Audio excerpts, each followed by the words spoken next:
जो महंगाई से पिस रही है, जो सोलापुर की जनता के नौजवान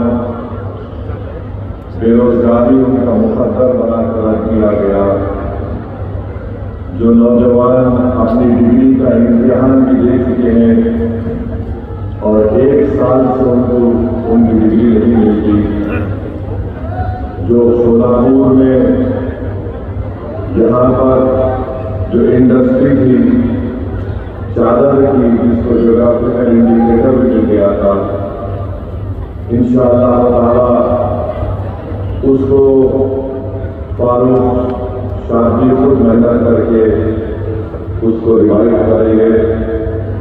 मैं आपसे वादा कर रहा हूं कि आज सोलापुर में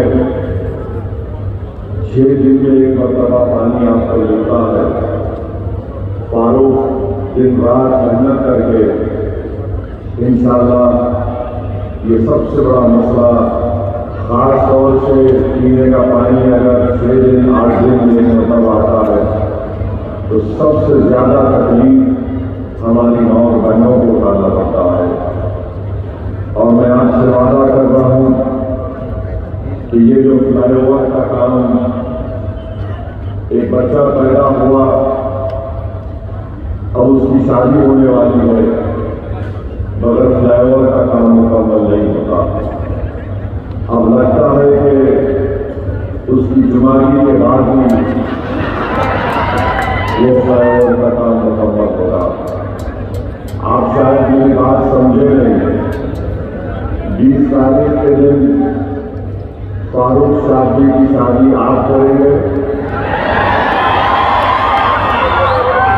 उनके वालिद बैठे हुए गलत नहीं समझना, आमदार बनाने का मामला, क्योंकि 23 तारीख को जो नतीजा निकलेगा उसके बाद से इंशाअल्लाह ताला वो फ्लाईओवर का काम मुकम्मल हो जाएगा। क्योंकि हम जानते हैं कि सोलापुर में ये 2 देशमुखों में जो विष्णु होने की वजह से फ्लाईओवर का काम मुकम्मल नहीं हो रहा। के अंदर इंडियन आर्मी के कपड़ों की सिलाई का काम अब तक क्यों शुरू नहीं किया? चंद दिन पहले मोदी आए थे तो ये सोलापुर की तकालीफ का जिक्र नहीं किए। स्मार्ट सिटी एक करप्शन का अड्डा बन चुका है। शहर सोलापुर का शहर स्मार्ट सिटी के नाम पर जहां जहां तकलीफ उठा रही है, मैं आपको गारंटी दे रहा हूं कि इंशाअल्लाह ताला आप फारूक को यहां से अपना नया आमदार बनाइए। ये तकालीफ को फारूक साहब की दूर करेगा।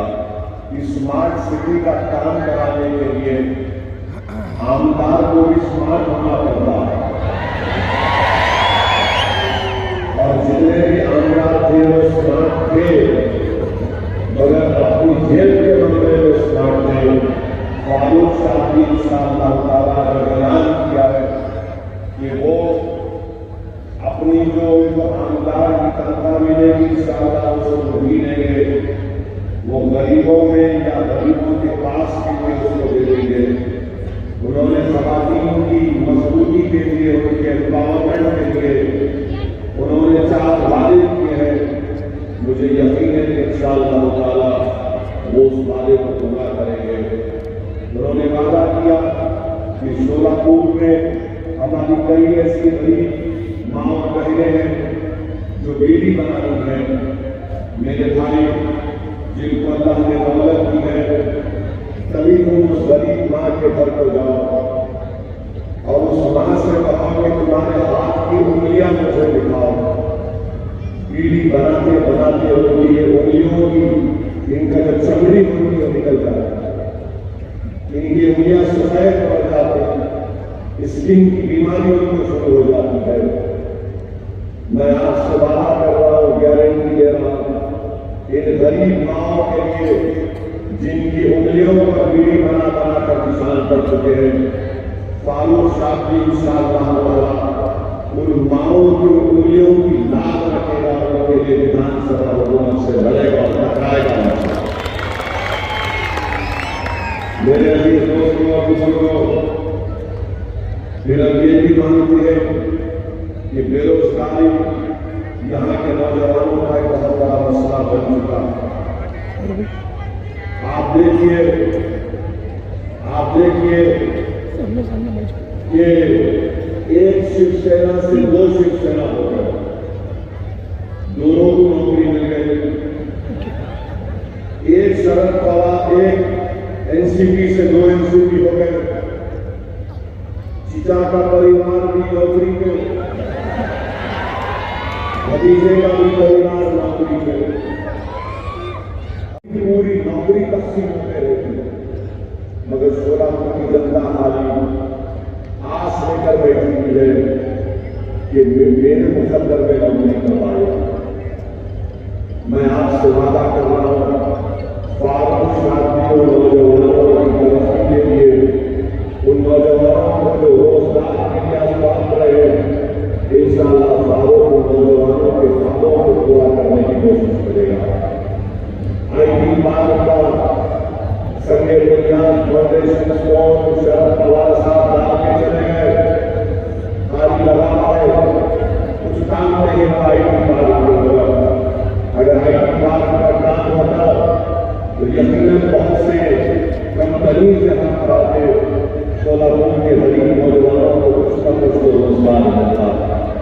तो ये सोलापुर के बहुत से मसाइल हैं और इंशाअल्लाह ताला मुझे यकीन है कि फारूक साथी इन तमाम मसाइल को आपको दूर फरमाएंगे। पानी का मसला बहुत बड़ा है, बहुत बड़ा पीने के पानी का मसला है। यहाँ पर बीजेपी नगर पालिका में बीजेपी के पास सत्ता है।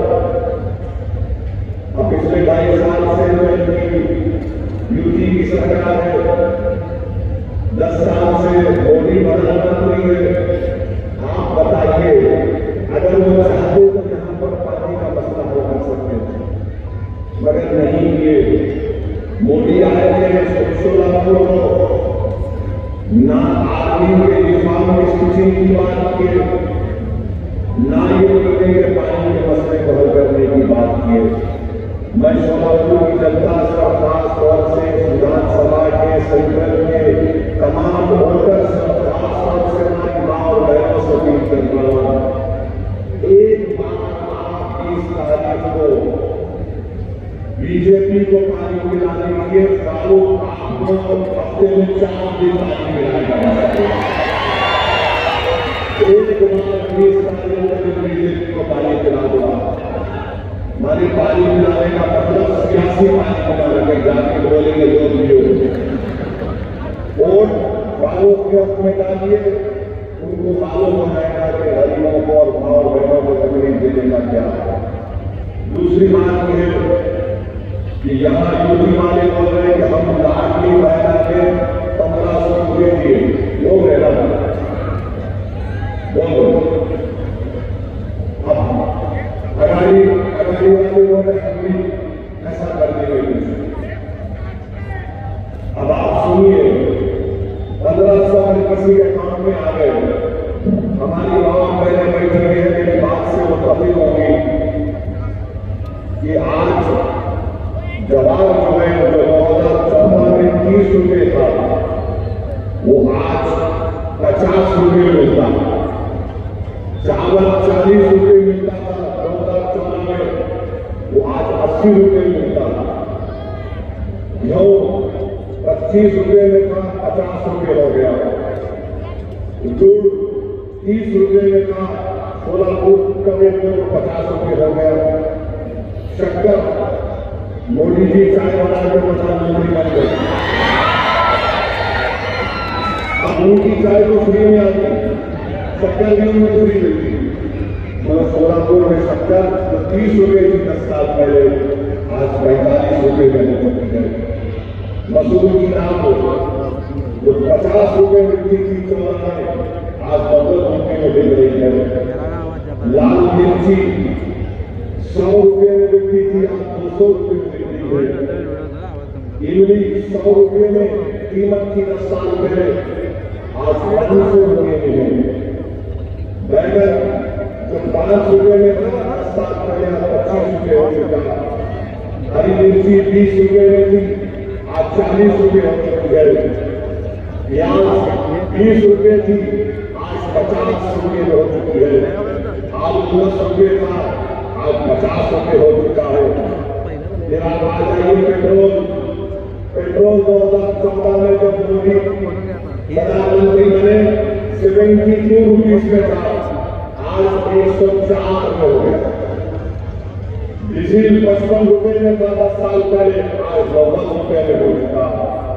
एलपीजी का गैस का सिलेंडर 400 रुपए में था, अब वो कभी 1100 होता तो कभी 85-90 के दरमियान में मिलता होगा। मीठा तेल 70 रुपये में था, आज 150 रुपये में मिल रहा है। नमक 10 रुपये में था, 15 रुपये।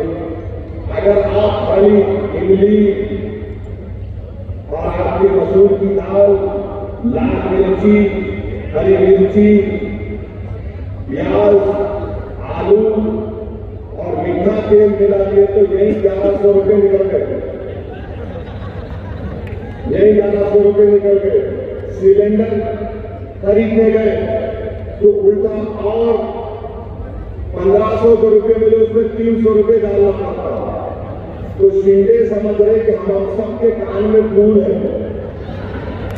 मोदी समझ रहे, अमित शाह बोल रहे भी बनना हमारे साथ है। अरे भाई तुम 1500 रुपये दे के 1900 रुपये मेरे से निकाल गए। ये बेवकूफ बना रहे हैं महाराष्ट्र की जनता को, खासतौर से हमारी मां और बहनों को, गरीबों को। ये रेट जाकर मालूम कर देना सोलापुर में। और मेरे को मालूम कल से बीजेपी वाले जाएंगे मार्केट में, ये आलू की कीमत तो बोल रहा, प्याज की कीमत तो बोल रहा। महंगाई मोदी जी महाराष्ट्र को बर्बाद कर रही है। देश में जो इन्फ्लेशन है 6.9 के करीब है, महाराष्ट्र में 7.3 के करीब है। और ये बोले ये क्या तुम्हारे बाप का ये जनता का पैसा लेकर दे रहे हैं?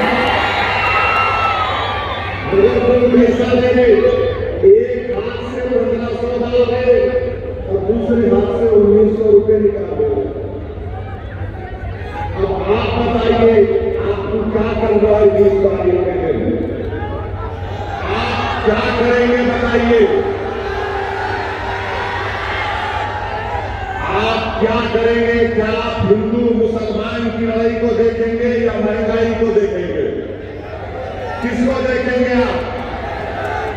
आप महंगाई को देखेंगे? महंगाई आपको बर्बाद कर रही है तो हाथ उठाइए।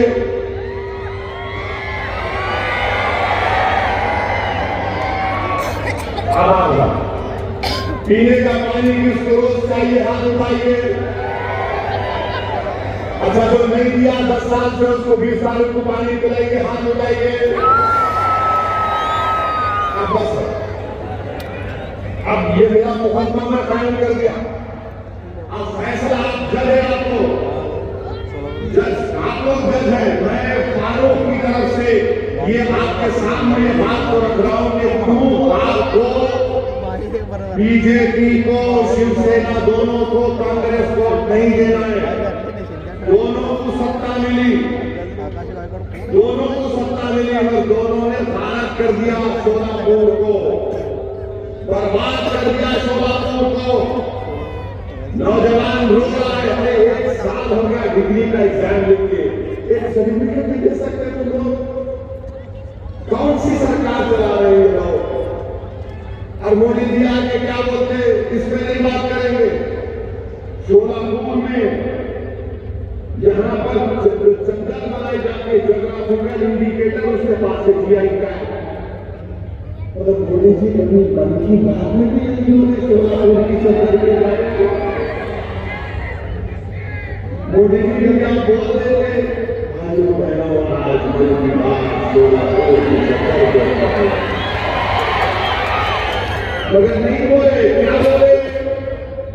आरक्षण के नाम पे बांटा जा रहा है, महंगाई कमर तोड़ रही है और मोदी जी को फिक्र नहीं है।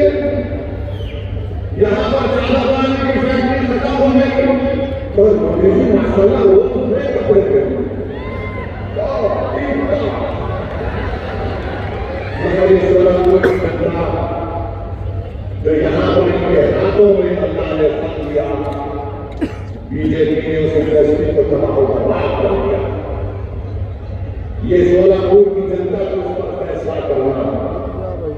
और मैं बताना चाह रहा हूँ, ये मोदी जी ने कहा कि आरक्षण के नाम पर बांटा जा रहा है। अरे मोदी जी, आप मराठाओं को रिजर्वेशन देने का वादा आपने भी रखा और मराठाओं को रिजर्वेशन देना पड़ेगा आपको। जलाएंगे बांटे तो आपकी नींद आराम कर चुका है, मुझे मानो सबकी नींद हराम कर चुका है। दुबला पतला आदमी है, उसकी समाज में उसको अपना नेता मानना। मैं सलाम करता हूँ आपका समाज को कि बुद्ध माताओं को आप सबसे सेवा करना और हम नहीं करते कि मराठाओं को रिजर्वेशन मिलना चाहिए और छत बनाकर देना पड़ेगा, चाहे आप फारूक को अपना अंदाज बनाइए। फारूक जब विधानसभा जाएगा तो मराठा आरक्षण का डिमांड करेगा, लड़ेगा उसके लिए इंशाअल्लाह। और मेरे भाइयों और दोस्तों, बुजुर्गों, मेरी माँ और बहनों, मैं आपसे अर्ज करने आया हूं कि ये जो फारूक से हटकर जो कैंडिडेट खड़े हैं,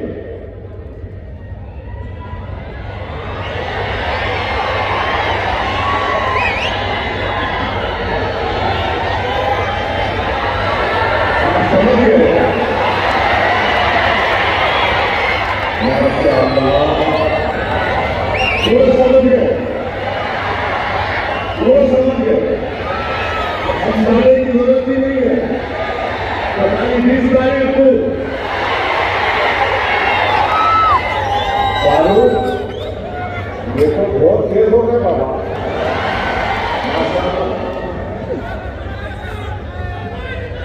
अच्छा, मैं खाली बोल देता हूं जो मैं बोलना चाह रहा था। जो खड़े हुए हैं मैं उनसे अपील कर रहा हूं, भाई आप स्पीड ब्रेकर मत बनो। जिस तरह आज हमारे पास शौकत पठान आ गया है,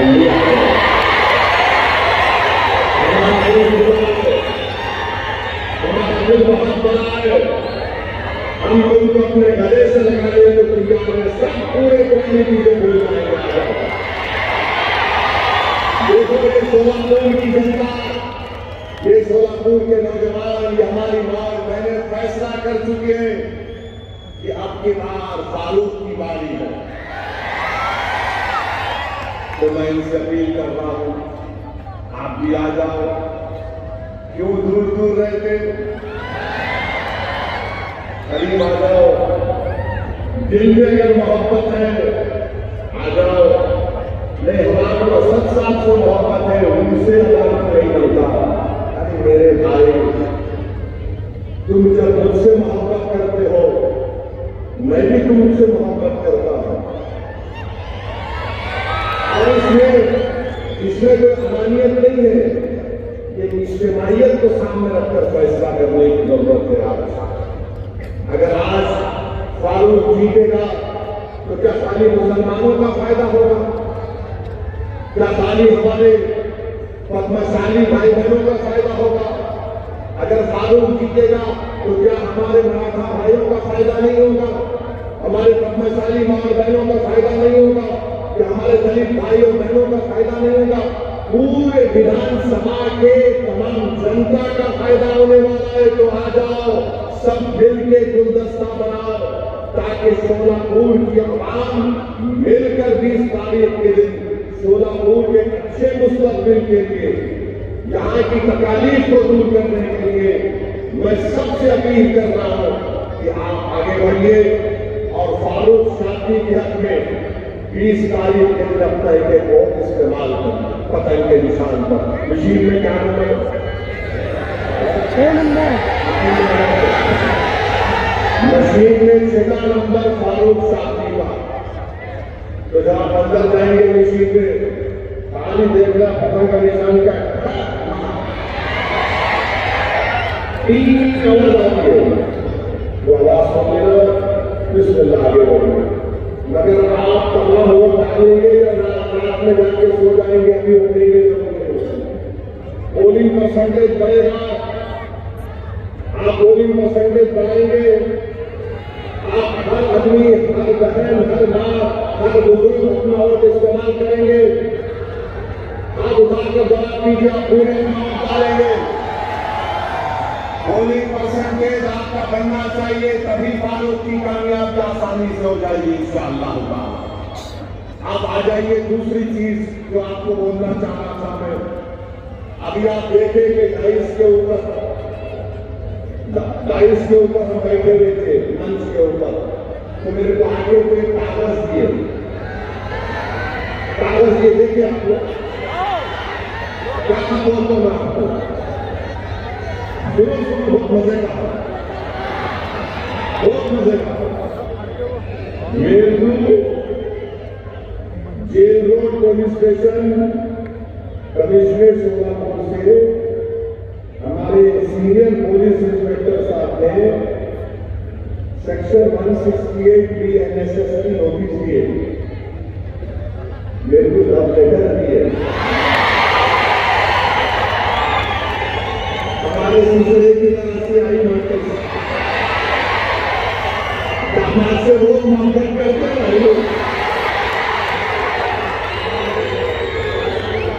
और हमें भाईजान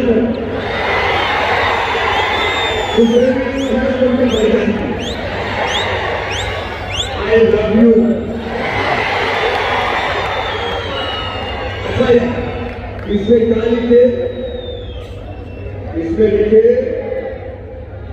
अंग्रेजी में, वो आपको लिटिल इंग्लिश आती है,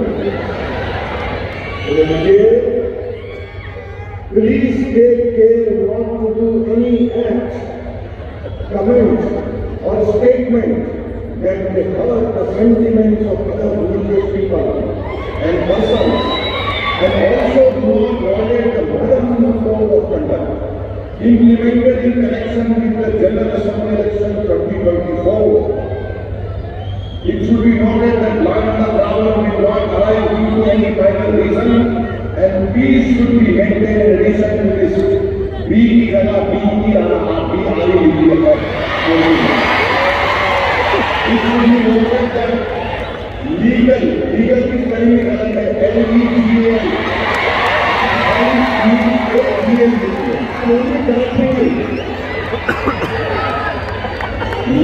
legal action taken in accordance with the prevailing law of public peace is disturbed and law and order.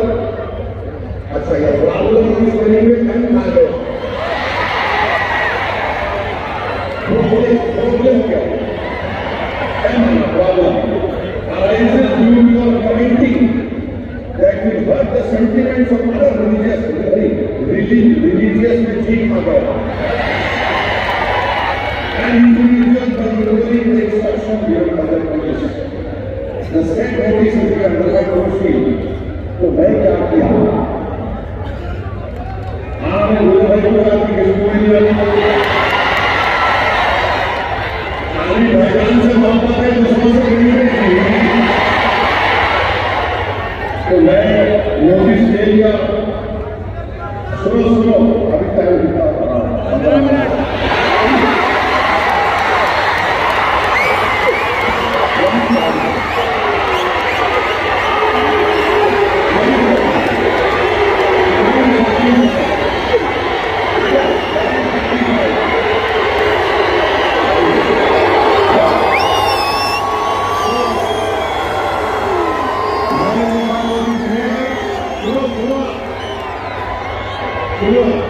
Media वालों 9:45 गाड़ी से कम तो मारेंगे, तो मैंने नोटिस में लिखा चारों साइडों पर ऊपर नीचे में हो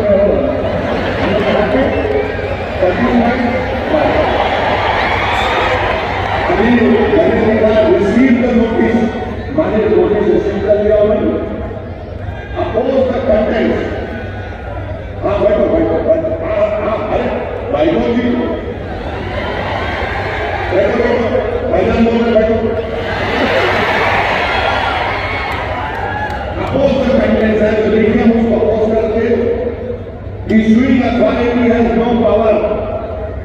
issue notice during the period of model code of conduct, the permission of concerned returning officer of Solapur Central should have been taken. तो मेरे को समझ में नहीं आया कि हजरत पुलिस दामाद को आयकर में निर्भय मत हो कोई भी दूसरे पे लेके रिटर्निंग ऑफिसर परमिशन दिए नहीं मानो, क्योंकि मॉडल कोड ऑफ कंडक्ट जब इम्प्लीमेंट होगा तो returning officer control the police, returning officer police को कंट्रोल करता है। मेरे को आगे देती है I love them also no हम सुनिए हम क्या करेंगे, हम ये अंग्रेजी में पढ़ने पर तर्जुमा करते हैं। I have addressed more than 50 election meetings इस election में and abided by the MCC. आने वाले इस इलेक्शन में 15 इलेक्शन इंतजामी जजों से खिलाफ किया और MCC को गाइड किया। फिर मैंने लिखा कि surprising that the notice has not been issued to the prime minister Narendra Modi. Modi को नोटिस नहीं दिए, ओवैसी को दिए।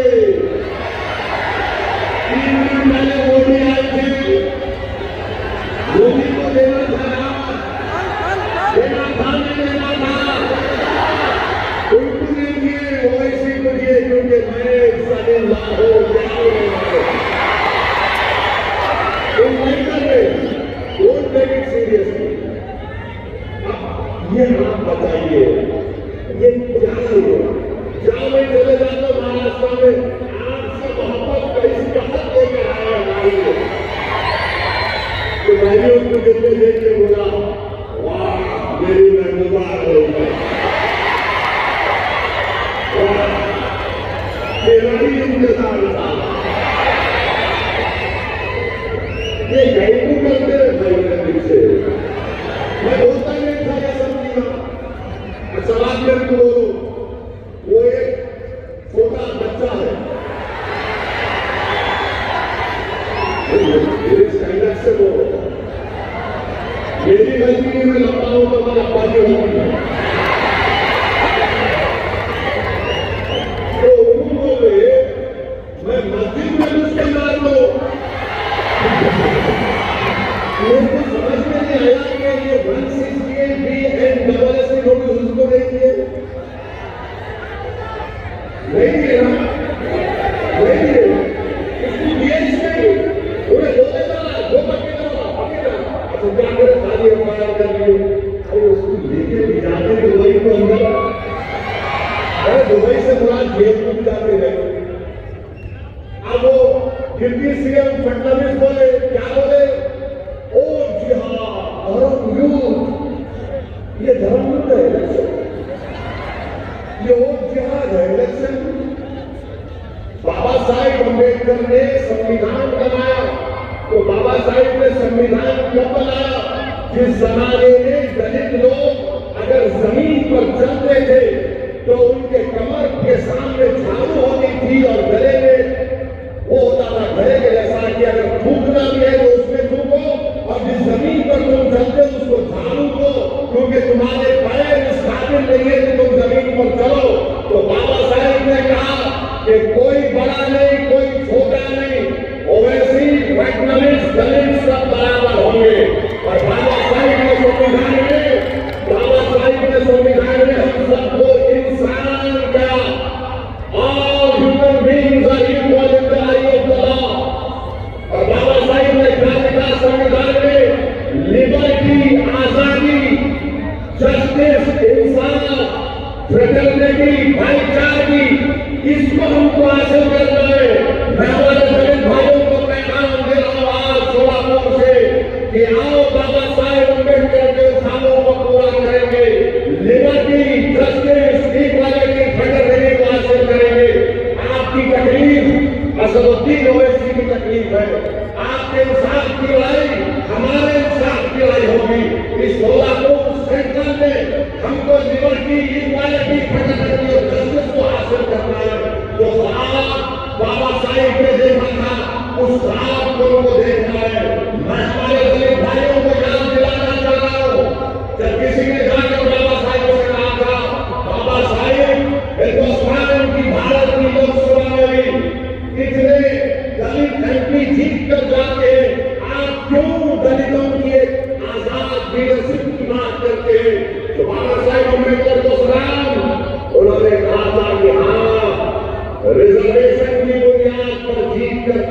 हैं, मगर अपना मुंह उस वक्त खोलते जब उनको अंगड़ाई लेना पड़ता।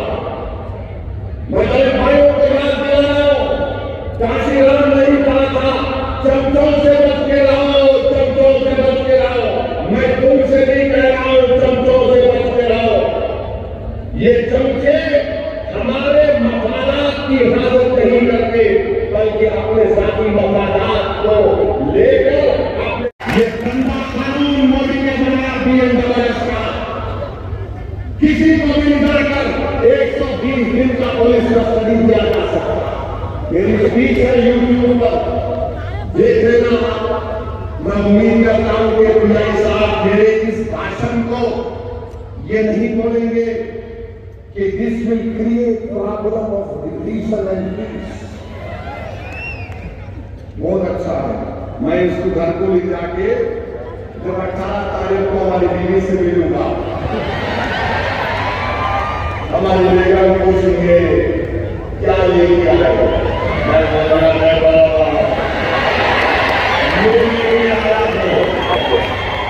ये लेके आए, तुम सोए लेके आऊंगा घर में, ये मेरे लिए महल है कमरा। जवानी में जब लग लेगा तो ना दिखेगा नीला पाएगा, मगर मैं जवान हूं, मेरी गाड़ी को वाइट देख के लोग बोलते गाड़ी को बाबू शेर कभी बुढ़ा नहीं होगा। अब दूसरे पूछेंगे मंदिर से मुखालिफी, बंदर तेरा बंदर कितना भी मुद्दा होगा गुलाटी मारा नहीं बोलता। तो खैर ये लाइटर वैन में था, दिल में मत लीजिए, मेरे को बड़ी तकलीफ हुई कि आरओ साहब अगर देते रिटर्निंग ऑफिसर देते, मगर मेरे को उससे बड़ी तकलीफ है कि मोदी जी आए थे, उनको देना था।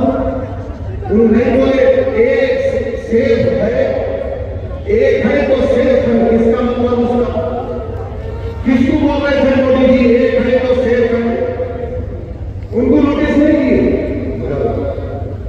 दूल्हे भाई को देते।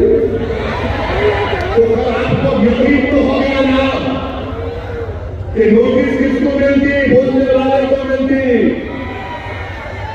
इतना बड़ा जुलूस इम्तियाज जलील निकाले औरंगाबाद से मुंबई तक, 10,000 गाड़ियां थी, एक पत्थर नहीं मारे किसी के ऊपर। रसूलुल्लाह सल्लल्लाहु अलैहि वसल्लम के सामने जिसने गुस्ताखी करने की कोशिश की, वही गुस्ताखी नहीं कर सकता जिसके लिए जमीन और आसमान बनाया गया। अरे एक नापाक इंसान गुस्ताखी कर सकता है अल्लाह के सामने? अगर आसमान की तरफ देखकर झुकेगा तो खुद उसके ऊपर गिरता है। मगर कोई जरूरत नहीं हुई, मगर एक बात मालूम हुई, इम्तियाज जलील ने MP का इलेक्शन सब में मिलकर हरा दिया उसको, मगर इम्तियाज जलील ने अपनी गुलामी का सबूत दिया और बताया कि मैं आका के गुलामों का गुलाम हूं। मैं शुक्रगुजार